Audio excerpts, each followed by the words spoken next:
Bienvenue à tous. Le Centre de recherche en finances publiques et développement local a publié son rapport sur la gouvernance budgétaire des deux chambres du Parlement.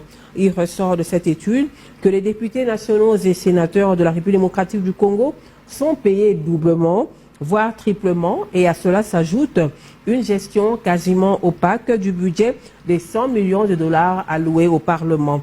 Reportage d'Amina Mouatia.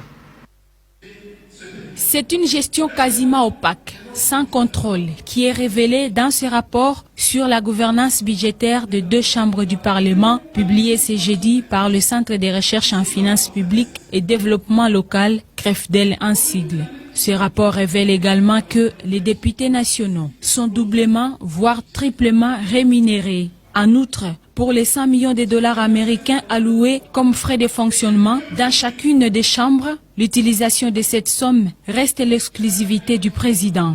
Nous pensons qu'il y a des indices de corruption dans le financement ou l'achat des véhicules.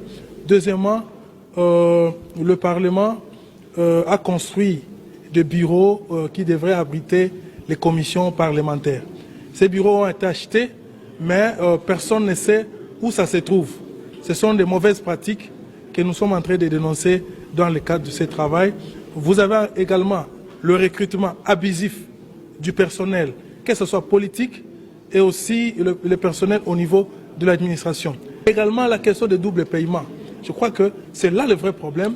C'est là aussi qu'il y a de pratiques de corruption, de pratiques de détournement des deniers publics. On doit y travailler pour éviter le gaspillage des fonds publics. CREFDEL révèle également d'autres irrégularités telles que la construction d'un centre hospitalier pour l'Assemblée nationale qui n'a même pas connu un semblant de début des travaux. Pourtant, l'argent a été débloqué. Valérie Madianga, le coordonnateur des CREFDEL, appelle l'IGF à approfondir sur ces dossiers car beaucoup reste à faire. L'IGF et la Cour des comptes doivent en principe aujourd'hui entrer en danse.